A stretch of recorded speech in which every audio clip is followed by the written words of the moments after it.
குற்றம் சாட்டக்கூடிய மனிதர்கள் நடுவிலே இயேசு இருந்தார். ஆனால் அவர்களால் ஒரு குற்றமும் சாட்ட முடியவில்லை, எதையும் அவர்கள் நிரூபிக்க முடியவில்லை.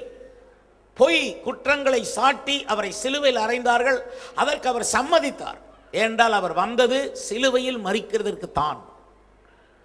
சிலுவையிலே மரித்து ரத்தம் சிந்தி ஆதாம் முதல் கடைசி மனிதன் வரைக்கும் உள்ள எல்லாருக்கும் பாவ மன்னிப்பு கொடுப்பதற்கும் நித்திய ஜீவனை கொடுப்பதற்கும் தான் இயேசு சிலுவையிலே வந்து அவர் மரிக்க அவர் வந்தார். அதனாலே அவர் மேல் சாட்டப்பட்ட குற்றங்களை குறித்து அவர் அக்கறை கொள்ளவில்லை. தான் என்ன நோக்கத்தோடு வந்தேன் என்பதில் கவனமாயிருந்தார். உங்கள் மேல் சாட்டப்படும் குற்றங்களை குறித்து நீங்கள் யோசிக்கலாகாது. உங்களை கொண்டு தேவன் என்ன செய்ய வைத்திருக்கிறார் என்கிறதிலேயே கவனம் செலுத்தி இருக்க வேண்டும். இயேசு நமக்கு மாதிரியாக. ஆண்டவருக்கு ஸ்தோத்திரம். பாவிகளுடைய வீடுகளிலே உட்கார்ந்து சாப்பிட்டார். தன்னை ரொம்ப நீதிமான் என்று எண்ணினவர்களை அவர் மதிக்கவில்லை. பரிசேயர் சதுசேயர் தங்களை ரொம்ப பெரிய ஆட்கள் என்று எண்ணினார்கள். இயேசு அவர்களை மதிக்கவில்லை. பரிசேயரே சதுசேயரே உங்களுக்கு ஐயோ என்று சொன்னார். தங்களை அளவுக்கு மேல் நினைக்கிறவர்களை இயேசு மதிக்க மாட்டார். இயேசு நமக்கு ஒரு மாதிரி. அவர் சொன்னால் சொன்னதுதான். அவர் ஒரு விசை சொல்லி திரும்ப மாற்றுகிறவர் அல்ல. அதுதான் நமக்கு மாதிரி. நாம் சொல் தவறாதவர்களாக இருக்க வேண்டும். சொன்னால் அது போல செய்ய வேண்டும். இந்த நாளில் இந்த நேரத்தில் இந்த இடத்தில் நான் இருப்பேன் என்று சொன்னால் இருக்க வேண்டும். சொல் தவறாதவன் பூரண புருஷன். யாக்கோபு 3ஆம் அதிகாரம் முதல் 2 வசனங்கள். இயேசு சொல் தவறாதவராய் இருந்தார். அவர் சொன்னதை செய்தார். அவர்தான் நமக்கு முன்மாதிரி. சொந்தக்காரர்களோ சமுதாய தலைவர்களோ அரசியல் தலைவர்களோ ஒருவரும் நமக்கு முன்மாதிரி அல்ல. ஆனால் இயேசு கிறிஸ்து மட்டும் நமக்கு முன்மாதிரி. ஒரு போதகரையோ ஒரு விசுவாசியையோ நாம் மாதிரியாய் ஆக்கலாம்.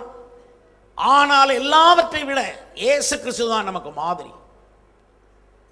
இயேசு கிறிஸ்துவினுடைய மாதிரி போல நாம் இருக்க வேண்டும். அதுதான் ஆவிக்குரிய ஆசீர்வாதம். 7வதாக ஆண்டவர் இயேசு கிறிஸ்துவினிடத்திலே நான் விரும்பும் ஆசீர்வாதம் கலாத்தியர் 6:17 நீங்கள் வாசிக்க முடியும்.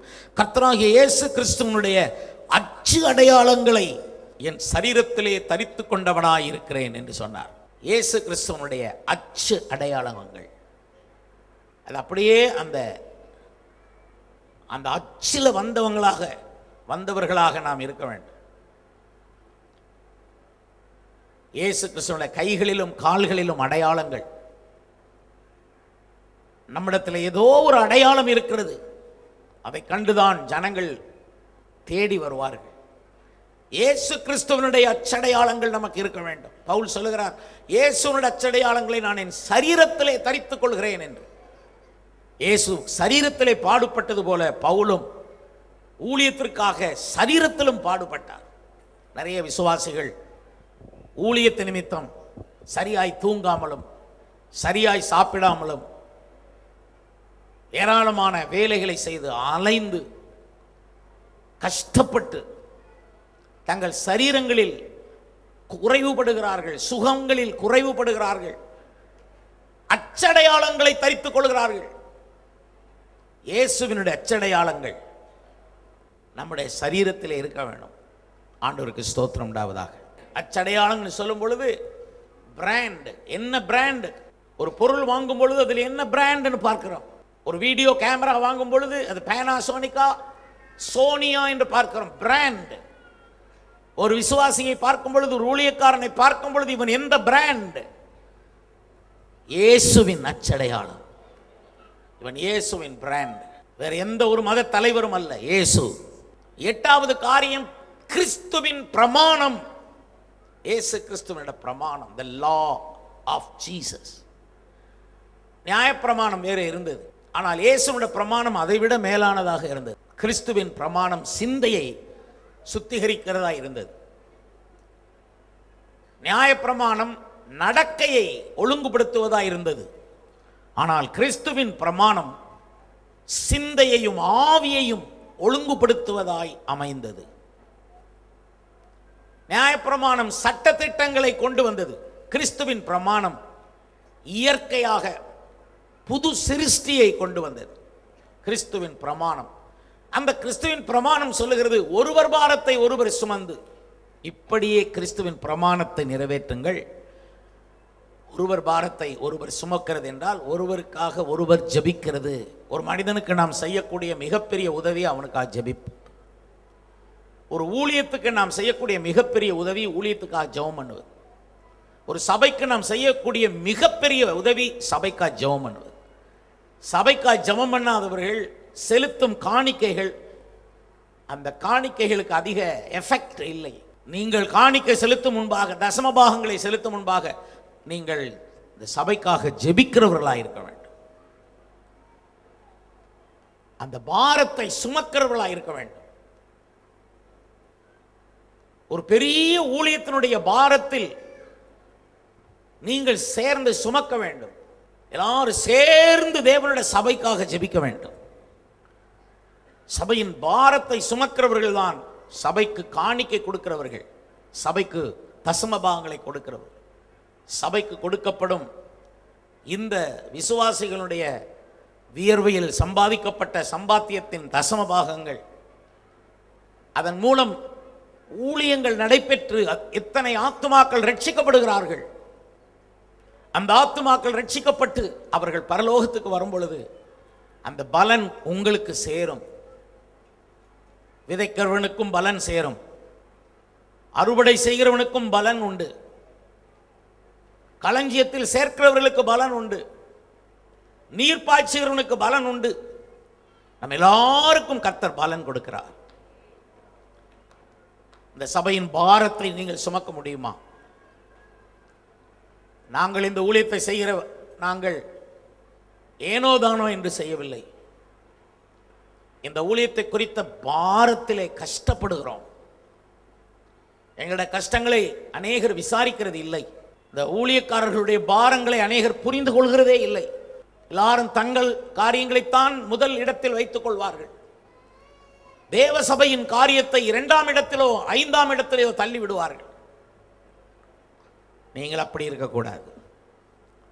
இயேசு கிறிஸ்துவின் சரீரமாகிய சபைக்கு முதலிடம் கொடுத்து அந்த பாரத்தை நீங்கள் சுமக்குந்து, ஒருவர் பாரத்தை ஒருவர் சுமந்து கிறிஸ்துவின் பிரமாணத்தை நிறைவேற்றி அதன் பின்பு தசமபாகங்களையும் காணிக்கைகளையும் நீங்கள் செலுத்தும் பொழுது அதற்குரிய பலன் உங்களுக்கு இந்த உலகத்திலும் மறு உலகத்திலும் தேவன் தர நியாயம் உள்ளவராக இருக்கிறார். விசுவாசிகள் சும்மா மாதத்திலே கடமைக்கென்று தசமபாகங்களை கொடுக்கவே கூடாது. தசமபாகங்களை எடுத்து கவரிலே வைத்து நீங்கள் ஜெபம் பண்ண வேண்டும். அதான் சொன்னேன், சபைக்கு நீங்கள் ஜெபம் பண்ணாமல் செலுத்தும் காணிக்கைகளினால் ஆசீர்வாதம் இல்லை. ஒரு இன்ஜினியர் ஒரு நாள் அவரிடத்திலே நான் போய் நீங்கள் ரட்சிக்கப்பட வேண்டும் என்று நான் சொன்னபோது அவர் சொன்னார், நான் வடநாட்டு மிஷனரிக்கு பணம் அனுப்புகிறேன் என்று சொன்னார். நான் சொன்னேன், அதை நான் கேட்கவில்லை. நீங்கள் ரட்சிக்கப்பட்டீர்களா? நீங்கள் ஞான ஸ்நானம் எடுத்தீர்களா? இல்லை என்று சொன்னார். இல்லை, ஆனால் நான் மிஷனரிக்கு உதவி செய்கிறேன் என்றார். நான் சொன்னேன், நீங்கள் ரட்சிக்கப்படாமல் ஒரு மிஷனரிக்கு நீங்கள் செலுத்தும் அந்த காணிக்கை அந்த மிஷனரியுடைய ஊழியத்தையே கரைப்படுத்துகிறது, அந்த மிஷனரியுடைய ஊழியத்தை நஷ்டப்படுத்துகிறது. அந்த மிஷனரிக்கு அனாவசியமான துன்பம் உங்களால் தான் வருகிறது. ரட்சிக்கப்படாத ஆட்களுடைய காணிக்கைகளை நாங்கள் குப்பையாக கருதுகிறோம். ஒருவன் ரட்சிக்கப்பட வேண்டும் என்பதுதான் ரொம்ப முக்கியம். எதற்காக ஆவிக்குரிய சபை என்று பிரித்து வைத்து சபை நடந்து வருகிறது? ரட்சிக்கப்படாதவர்கள் கொடுக்கும் காணிக்கைகளை வாங்கி வைத்துக் கொண்டிருக்கிறதற்காகவா? இல்லை. எங்களுக்கு தெரியாது நீங்கள் காணிக்கை செலுத்தும் பொழுது நீங்கள் ரட்சிக்கப்பட்டவர்களா இல்லையா என்று நாங்கள் பார்க்கிறதில்லை. ஆனால் நீங்கள் அதற்கு உண்மையாக இருக்க வேண்டும். நீங்கள் ரட்சிக்கப்படாமல் இயேசு கிறிஸ்துவின் சிந்தை இல்லாமல் இயேசு கிறிஸ்துவனுடைய அந்த அன்பின் பிரமாணத்தின்படி சபைக்காக ஊழியக்காரர்களுக்காக ஊக்கத்தோடு ஜெபிக்காமல் நீங்கள் காணிக்கைகளை செலுத்துவதில் பிரயோஜனம் இல்லை. ஊழியக்காரர்களுக்காக, சபைக்காக, சபையினுடைய ஊழியங்களுக்காக பாரப்பட்டு ஜெபிக்கிற ஆட்களுடைய காணிக்கைகள் தான் உண்மையிலே தேவையான காணிக்கைகள். பணம் தேவை. எங்களுக்கு ஊழியத்திற்கு எவ்வளவோ பணம் தேவை. கிறிஸ்துவின் பிரமாணத்தை உடையவர்கள் தான் தசம பாகங்களையும் காணிக்கைகளையும் கொடுத்தால் அது சபைக்கு ஆசீர்வாதம், அது உங்கள் குடும்பத்துக்கு ஆசீர்வாதம். சிலர் நினைக்கிறார்கள், நான் எத்தனையோ வருடங்கள் தசம பாகங்களை கொடுத்து வருகிறேன், பின் ஏன் எனக்கு அனாவசியமான நோய்கள்? காரணம் இல்லாமல் எதுவுமே நடக்காது. காரணம் உண்டு. நீங்கள் காணிக்கைகளை கொடுக்க வேண்டாம் என்று நான் பிரசங்கிக்கவில்லை. நீங்கள் இயேசுவை நேசிக்கிறீர்கள், கொடுக்கிறீர்கள். ஆனால் உண்மையாக இயேசுவினிடத்தில் அன்பாய் இருப்பீர்களானால் நீங்கள் ரட்சிக்கப்பட வேண்டும். நீங்கள் தண்ணீரில் மூழ்கி ஞானஸ்நானம் எடுக்க வேண்டும். கடந்த வாரத்துக்கு முந்தின வாரம் 62 பேர் ஞானஸ்நானம் எடுத்தார்கள். முற்காலங்களிலே ஒரு மனிதன் ஞானஸ்நானம் எடுத்தால் அடுத்த ஞாயிற்றுக்கிழமையிலே அந்த ஒரு ஆளுக்காக சபையிலே சிறப்பு ஆராதனை நடைபெறும். அந்த ஆள் முன்னால் வந்து சாட்சி கொடுப்பார். எல்லாரும் அந்த ஆளுக்காக கை உயர்த்தி கர்த்தரை ஸ்தோத்திரிப்பார்கள். ஞானஸ்நானம் எடுத்து ஒவ்வொருவரும் தசம பாகங்களை கொடுக்க கடமைப்பட்டவர்கள். ரட்சிக்கப்பட்டு ஞானஸ்நானம் எடுத்தவர்கள் தான் அவர்களுடைய பங்கைத்தான் தேவன் எதிர்பார்க்கிறாரே தவிர குடிகாரர்களுடைய பங்கு இயேசுவுக்கு தேவையில்லை. லஞ்சக்காரர்களுடைய பணம் இயேசுவுக்கு தேவையில்லை. தவறான வழியில் சம்பாதிக்கும் பணங்கள் இயேசுவுக்கு தேவையில்லை. தாறுமாறான குடும்ப ஜீவிதம் வைத்துக்கொண்டு பணத்தை இயேசுவுக்கு கொடுத்து அதில் இயேசு பிரியப்படுவது இல்லை. அது ரொம்ப உண்மை. சபையில் அநேகர் கஷ்டப்பட காரணமே அதுதான். இதை நான் சொல்லிவிட்டேன் என்றால் இனி இந்த சபையின் மேல் குற்றம் சுமராது. வேண்டாம், நான் இப்பொழுது சொல்லிவிடுகிறேன். நீங்கள் ரட்சிக்கப்படாமல் செலுத்தி பிரயோஜனம் இல்லை. உங்கள் பணம் எங்களுக்கு தேவை, நான் இல்லை என்று சொல்லவில்லை. எவ்வளவோ தேவை. சபைக்காக ஜெபிக்க முடியுமா உங்களாலே? நீங்கள் வருகிற சபைக்கு நீங்கள் ஜெபித்தால் உங்களுடைய பிள்ளைகள் இந்த சபையிலே ரட்சிக்கப்படும். உங்களுடைய பிள்ளைகள் இந்த சபையிலே முதலிடத்தில் பாஸ் ஆகி வந்து சாட்சி கொடுக்கும். உங்களுடைய பிள்ளைகள் நல்ல வசதியான இடங்களுக்கு செல்வார்கள். உங்களுடைய பிள்ளைகளுடைய திருமணம் இந்த சபையில் நடைபெறும். இந்த சபையிலே உங்களுடைய நல்ல காரியங்கள் எல்லாம் நடைபெறும். நீங்கள் சபைக்காக ஜெபிக்கிறீர்களா? சிலர் சபைக்காக ஜெபிக்கிறதை அற்பமாக எண்ணி மிஷனரிமார்களுக்காக மாத்திரம் ஜெபிக்க எண்ணுவார்கள். மிஷனரிமார்களுக்காக ஜெபிப்பது எப்படியோ அப்படியே நீங்கள் இருக்கிற சபைக்காக ஜெபிக்க வேண்டும். அப்படி ஜெபித்தால் தான் சபை அநேக மிஷனரிகளுக்கு உதவி செய்ய முடியும். எத்தனை பேருக்கு கடமைப்பட்டவன், எத்தனை சபைகளுக்கு கடமைப்பட்டவன், எத்தனை பேர் கால் பண்ணி கேட்கிறார்கள், என் கட்டடம் கட்ட வேண்டும் ஐயா, உதவி செய்யுங்கள். பிதாவாகிய தேவனிடத்தில் ஆண்டவராகிய இயேசு ஊழியத்துக்கு பணம் கேட்டாரா? பிதாவே, நான் ஊழியம் செய்ய பணம் வேண்டும் என்று ஜெபித்தாரா? இல்லை. I never read a single scripture in the Bible. இயேசு பிதாவினிடத்தில் பணம் கேட்கவே இல்லை. அவருக்கு தேவை இருந்தது. அந்த நாட்களிலே வரி செலுத்த வேண்டியதாகவும் இருந்தது. அந்த ஆளுக்கு வரி செலுத்துவதற்கு ஆண்டவர் அற்புதம் செய்துதான் அந்த வரி பணத்தை கட்டினார். நீ போய் மீனை பிடி, முதலாவது நீ பிடிக்கும் மீனின் வாயிலே 2 வெள்ளிப்பணம் இருக்கும், எடுத்து உனக்கும் எனக்கும் கட்டு என்றார். மீதி 11 சீஷர்களுக்கு என்ன என்று தெரியவில்லை. சொன்ன சீஷனுக்கும் இயேசுவுக்கும் மட்டும் வரி கட்ட 2 பணம் இருந்தது. மீதி சீஷர்கள் வரி கட்டினார்களா இல்லையா தெரியாது. அதுவும் ஆண்டவர் இயேசு சொல்றார், யார் வரி கட்டணும்? பிள்ளை வரி கட்டலாமா? அடிமை வரி கட்டலாமா? அடிமைதான் வரி கட்ட வேண்டும். இல்லை என்றால் பிரஜைகள் தான் வரி கட்ட வேண்டும். நாங்கள் நேரடியாக பிதாவின் பிள்ளைகள், நாங்கள் அங்கு வரி கட்ட தேவையில்லை. ஆகிலும் மற்றவர்களுக்கு இடரல் இல்லாதபடிக்கு நீ போய் மீனை பிடி, முதலில் பிடிக்கும் மீனின் வாயிலே கிடைக்கும் பணத்தை கொண்டு எனக்கும் உனக்கும் வரியை கட்டு என்றார். பிதாவாகிய தேவனிடத்திலே கெத்சமனேயிலே முழங்கால் படியிட்டோ, ஒலிவமலையில் முழங்கால் படியிட்டோ, பிதாவே எனக்கு பணம் வேண்டும் என்று கேட்கவில்லையே. நான் எப்படி கேட்பேன்? நான் குமாரனின் ஆவியை உடையவனாயிற்றே. ஆனால் விசுவாசிகள் பாரத்தை சுமக்க வேண்டும், சபைக்காய் ஜெபிக்க வேண்டும். அருமையானவர்களே, உங்களை நான் கேட்கிறேன், பாரப்பட்டு ஜெபிப்பீர்களா? நான் இந்த செய்தியை தொடர முடியவில்லை. எனக்கு சபைக்காய் பாரப்படுகிறவர்களை நான் எதிர்பார்க்கிறேன். சபைக்காய் ஜெபிக்கிற உங்கள் கையிலிருந்து காணிக்கைகளை வாங்க நான் விரும்புகிறேன். ஜெபிக்கிற சகோதரிகள், ஜெபிக்கிற சகோதரர்கள் இந்த சபைக்காக ஜெபம் பண்ணிட்டு உங்க காணிக்கையை கொடுங்க.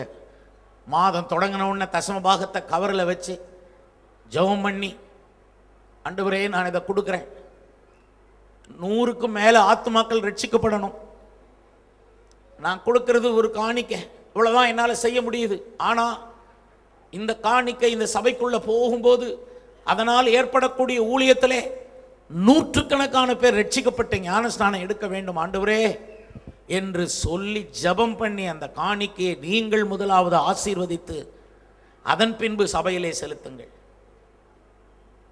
பூமியிலே தன்னை ஆசீர்வதிக்கிற எவனும் கர்த்தருடைய நாமத்திலே தன்னை ஆசீர்வதிப்பான் என்று ஏசாயா சொன்னான். நீங்களே உங்களை ஆசீர்வதித்துக் கொள்ள வேண்டும். உங்கள் காணிக்கைகளை எடுக்கும் பொழுது ஆண்டவரே நான் இதை செலுத்துகிறேன், ஆத்துமாக்களை ரட்சியும், எங்கள் ஊழியக்காரர்களுக்கு நல்ல சுகத்தை தாரும், ஆண்டவரே உம்முடைய பிரசன்னம் சபையிலே இறங்கட்டும், ஆண்டவரே உம்முடைய பிரசன்னம் செய்ய முடியாதது ஒன்றுமில்லை, இந்த உலகத்தில் எந்த மனிதனும் செய்ய முடியாததை உம்முடைய பிரசன்னம் செய்ய முடியும், இதோ நான் இந்த காணிக்கையை செலுத்துகிறேன், மாறாக உம்முடைய பிரசன்னத்தை நான் வாஞ்சிக்கிறேன் என்று சொல்லுங்கள், ரட்சிப்பு உண்டாகட்டும் என்று சொல்லுங்கள். அப்பொழுது நிறைய மக்கள் ரட்சிக்கப்படுவார்கள். நான் இன்னொரு ஜெபம் பண்ணி வைத்திருக்கிறேன். அது என்னவென்றால், ஒருவன் ரட்சிக்கப்படாமல் திடீரென்று அவன் காணிக்கையை கொடுத்து விட்டால் நான் நினைக்கிறேன், ஆண்டவரே அவன் தப்பி போகவே கூடாது, உம்முடைய காணிக்கை பைக்குள்ளே அவன் காணிக்கையை போட்டு விட்டான், இனி அவனை நீர் விடக்கூடாது, இனி அவன் ரட்சிக்கப்படாமல் அவள் ரட்சிக்கப்படாமல் அவன் நரகத்துக்கு போக கூடாது. அதுதான் என்னுடைய ஜெபம். அந்த ஜெபத்தில் நான் ரொம்ப உறுதியாத்தான் இருக்கிறேன். உங்கள்கிட்ட வாங்கிட்டு உங்களை நரகத்துக்கு அனுப்ப முடியாது. இது எங்களுடைய ஆதி பிரதிஷ்டை. கட்டாயம் கர்த்தர் உங்கள் குடும்பங்களை சந்திப்பார். கட்டாயம் உங்கள் குடும்பங்கள் ரட்சிக்கப்படும், உங்கள் சொந்தக்காரர்கள் ரட்சிக்கப்படுவார்கள், எல்லாரும் ஞானஸ்நானம் எடுப்பார்கள், கர்த்தருடைய பந்தியில் பங்கு பெறுவார்கள். ஒரு எழுப்புதலை தேவன் அனுப்பத்தான் செய்வார். மனுஷனால் முடியாதவைகள் எல்லாம் தேவனால் கூடும். தயவு செய்து சபைக்காய் ஜெபியுங்கள், தயவு செய்து ஊழியக்காரர்களுக்காய் ஜெபியுங்கள், நீங்கள் கண்ணீர் விட்டு ஜெபியுங்கள். எங்களை கர்த்தர் உபயோகிக்கிறார் என்றால் எங்களுடைய திறமை அல்ல, முழு சபையினுடைய ஜெபம். நான் ஒரு பிரதிநிதியாய்த்தான் போகிறேன். ஆண்டவருக்கு ஸ்தோத்திரம். ஒரு பிரதிநிதியாய் போகிறேன் ஊழியத்திற்கு. வெளிப்படுத்தின விசேஷம் சொல்லுறது, என் ஊழியக்காரர்கள் என் முகத்தை தரிசிப்பார்கள் என்று சொல்லி. அவருடைய முகத்தை வேற யாரும் தரிசிக்க முடியாது. ஆனால் ஊழியம் செய்கிறவங்க அவருடைய முகத்தை தரிசிக்கலாம். அவருடைய முகம் 7 சூரியனை விட அதிக பிரகாசமாக இருக்கும். உலகத்தில் பாடு சகிச்சவன் தான் அந்த பிரகாசத்தை தாங்க முடியும். இயேசுவுக்காக நிந்தையும் அவமானத்தையும் தாங்கினவன் தான் தாங்கிட்டு ஆண்டவருக்காக முன் வைத்த காலை பின் வைக்காமல் முன்னால் போய்கொண்டிருக்கும் அந்த தேவ தாசர்கள் தான் இயேசுவின் முகத்தை தரிசிக்க முடியும். இந்த சபையில் நிறைய பேர் அப்படி இருக்கிறீர்கள். எத்தனை பாடுகள் வந்தாலும் நீங்கள் அவரை மறுதலிக்கவில்லை. உங்களை குற்றுயிராய் போட்டுவிட்டு இந்த உலகம் உங்களை தனித்து விட்டாலும் நீங்கள் ஊழியத்தை விடாமல் இருக்கிறீர்கள். ஆண்டவருடைய இயேசுடைய முகத்தை நீங்கள் தரிசிக்கிற பிரகாசத்துக்குள் கர்த்தர் உங்களை அழைப்பார். ஆண்டவருக்கு ஸ்தோத்திரம்.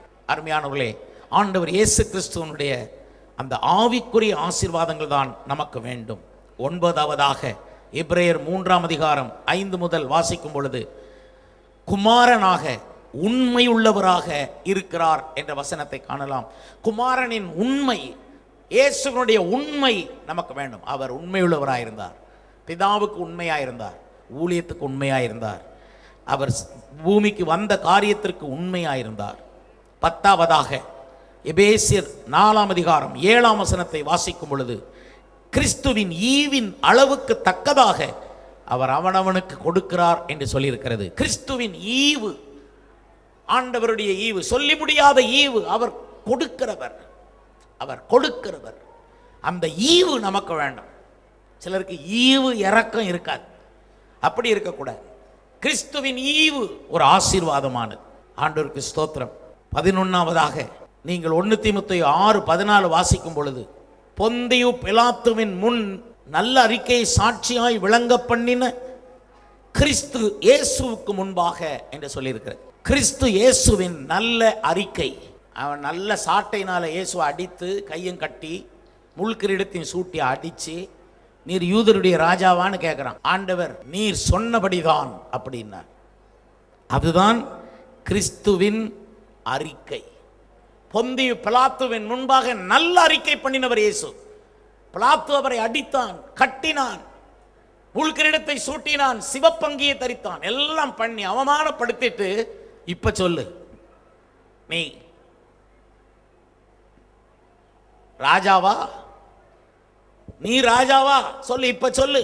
நான் உன்னைய கட்டி இருக்கிறேன், நான் உனக்கு சிவப்பங்கியை தரித்திருக்கிறேன், நான் உனக்கு முள்முடியை சூட்டி இருக்கிறேன், நான் உன்னை சாட்டையினால் அடித்திருக்கிறேன், இப்ப சொல்லு, நீ ராஜாவா? உடனே இயேசு இல்ல அப்படி சொல்லல, நீர் சொன்னபடிதான் அப்படின்னார். பிலாத்துவுக்கு முன் நின்று நல்ல அறிக்கை பண்ணின இயேசு, இயேசுனுடைய நல்ல அறிக்கை போலதான் நீங்களும் எப்பவும் எந்த பாடு வந்தாலும் சொல்லணும், இல்ல நான் இயேசுவினுடைய பிள்ளை. நீ எவ்வளவு என்னை அவமானப்படுத்த, எவ்வளவு பாடுபடு, still I am the child of God, still I am a man of God. இன்னும் நான் தேவனுடைய பிள்ளைதான். அப்படி அறிக்கை பண்ணணும்.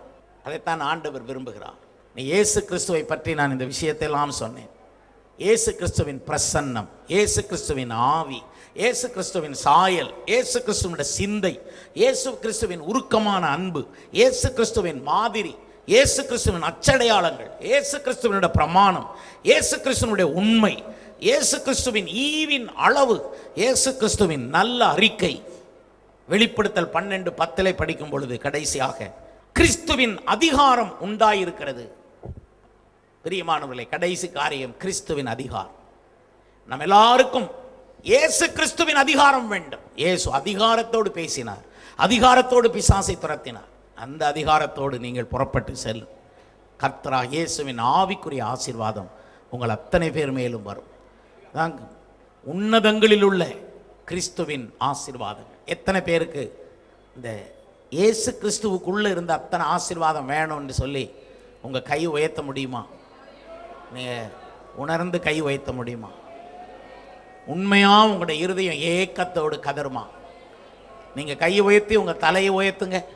உண்மையாத இயேசு கிறிஸ்துவை நோக்கி பாருங்க. இயேசு கிறிஸ்துவின் கல்வாரி பாடலை இந்த இடத்துல பாடின பொழுது அந்த இயேசு கிறிஸ்துவோட பிரசன்னம் அப்படியே இந்த சபையை மூடிக்கொண்டிருந்தது.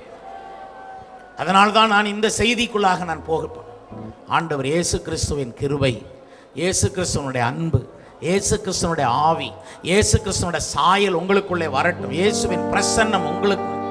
இயேசுவின் அன்பை என்னென்று சொல்வேன், என் உள்ளத்தை உருக்குதே. கல்வாரி பாதை தோல்வி இல்லையே, பாரத்தை போக்கிடுதே. கல்வாரி பாதை தோல்வி இல்லையே, பாரத்தை போக்கிடுதே. இயேசுவின் அன்பு அன்பு அன்பு, இயேசுவின் அன்பு அன்பு அன்பு.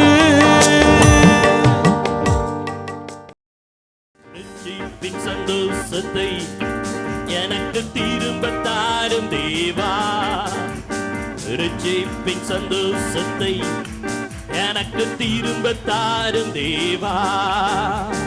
உற்சாக ஆவியினாலே என்னை தாங்கி நடத்தும் நாதா, உற்சாக ஆவியினாலே என்னை தாங்கி நடத்தும் நாதா. ரட்சிப்பின் சந்தோஷத்தை எனக்கு திரும்ப தாரும் தேவா. ஆமென். ரட்சிப்பின் சந்தோஷத்தை எனக்கு திரும்ப தாரும் தேவா. நீய பாடலை எனக்கு தந்து இக்கட்டு நேரத்திலே விடுவித்தீரே. ரட்சணிய பாடலை எனக்கு தந்து இக்கட்டு நேரத்திலே விடுவித்தீரே. ரட்சிப்பின் ஊற்றுகளை எனக்கு தந்து ரட்சிப்பின் பாத்திரத்தை நிரப்பினீரே. ரட்சிப்பின் ஊற்றுகளை எனக்கு தந்து ரட்சிப்பின் பாத்திரத்தை நிரப்பினீரே.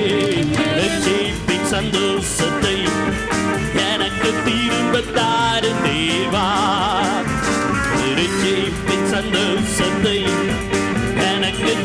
திரும்ப தாரும் தேவா. எல்லாரும் கரங்களை தட்டலாமா?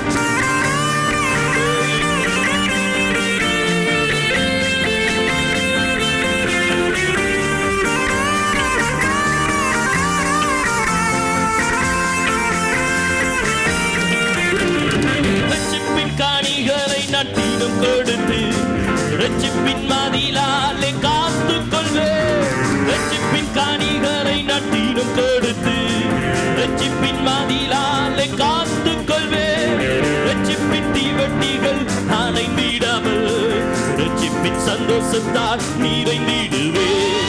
ரட்சிப்பின் தீவட்டிகள் அணைந்திடாமல் ரட்சிப்பின் சந்தோஷத்தால் நிறைந்திடுவேன்.